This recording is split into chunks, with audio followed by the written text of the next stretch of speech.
Welcome to this week's edition of Canada, a user's guide and owner's manual. In this week's episode, we're going to examine the very basic functions and design, the foundation of our legislatures and parliaments. We'll start with this very interesting aspect. Parliament is a word derived from the French word parler, which is a place to meet and speak. But many Canadians don't understand our parliaments are not just a place to meet and speak. They are an actual court. They are designed exactly like a court of law. However, instead of finding a solution or a remedy to a private dispute between individuals, our parliaments and legislatures are designed to find remedies to disputes within society. We have an adversarial system in our parliaments, just like we do our courts. The plaintiff and defendant are now the government and the opposition. Our parliaments and legislatures still retain the authority to compel people, summons people to attend. They can compel people to speak under oath, and they can also levy penalties, including incarceration, for those who do not abide by the demands of our legislatures.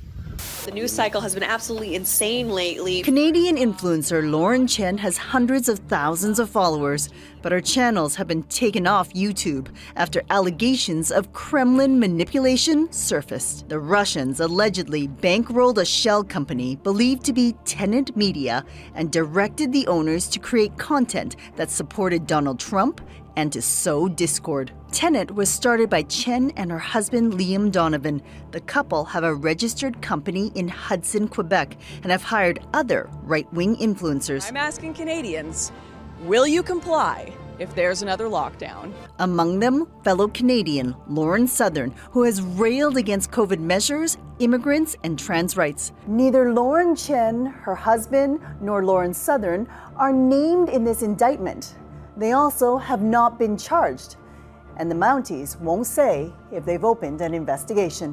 I understand Lauren Chen has declined our invitation to attend, and so I would like to bring forward a motion that the committee summon Lauren Chen to appear for no less than 2 hours in relation to the study of Russian-backed interference and far-right disinformation campaigns intended to manipulate the Canadian public, and that she appear before November 8th. Failure to comply ultimately was a contempt of Parliament. Right. And anyway, so are we ready to vote on this? Yep. So all in favor of issuing a summons? I think that's pretty unanimous. In the indictment, it outlines that you wrote 25 opinion articles for Russia Today. Can you confirm that? For the reasons already given, I have no comment. Mr. Chair, given the lack of response, I move that the committee ask the witness be compelled to respond to our questions. In light of the witness's continued refusal to answer questions of a House of Commons standing committee, I believe it's time for me to move a motion that would authorize you as our chair to refer this back to the House of Commons, clearly indicating that we have a witness that is in contempt.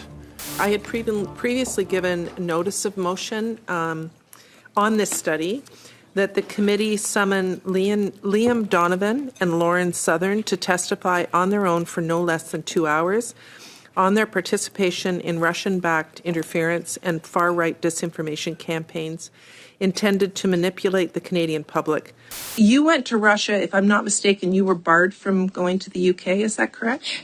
Yes, I was barred from going to the UK. And why was that? That was because I tried to set up a pride parade in Luton, and the Islamic population there typically are not a big fan of that. And I was told that it was stirring up hatred. And so you went to Russia to stir up hatred against Jews? So join me this week as we get really down into the crux of what the design and the function of our parliaments are in Canada, and so we can find a way to solve this broken machine called politics, called government.